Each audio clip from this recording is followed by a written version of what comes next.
First impressions? Well, to be honest, I hated everyone and thought they all just wanted to get back at me for everything that I had done in the past. For example, Garvey. I thought he was just another one of those cops who says they're there to protect the justice of America, when really they just want to punish everything out of anyone who crossed the law. Then there was Edwin. This dude gave me a rainbow-colored blanket and said that was a symbol of trust. What was I supposed to think? And last, there was a Circle of Justice meeting that happened, and it was absolutely torturous being there, especially next to my parents, whom out of all people I hated most.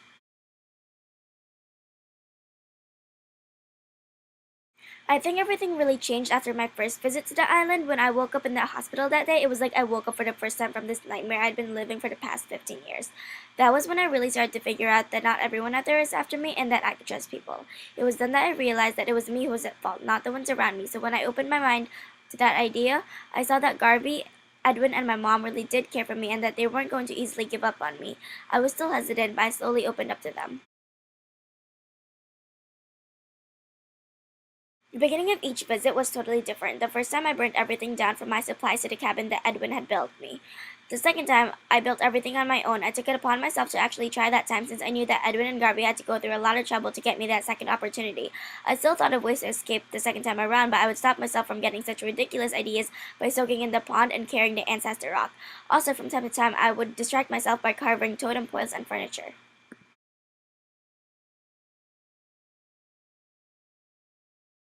Like I said, I was distracting myself by soaking in the pond and keeping myself busy with chores that I had made for myself. The worst part came during winter when I wasn't able to distract myself with those things because it was too cold to leave the cabin.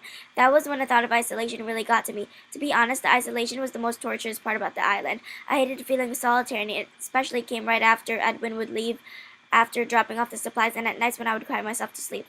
I remember Christmas Day. It came with the most devastating feeling in the world.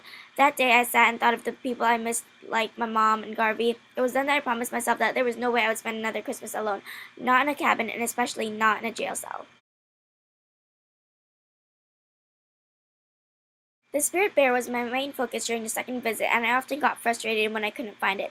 I started to doubt the idea of it existing just like everyone else, but part of me clinged on to that moment I had with it, the way it defined me in every way, the curiosity it had that resembled us human beings, and the pride it showed in every graceful move it made. I don't think there really are words to perfectly describe the spirit bear. It's just one of those things that you have to see for yourself. I know what you're thinking. There's no way he's telling the truth. He can't even describe the bear. But I want you to know that I have nothing to prove. I know I saw that spirit bear, and it's up to you to choose to believe me or not, whether you find it on your own or you take my word for it.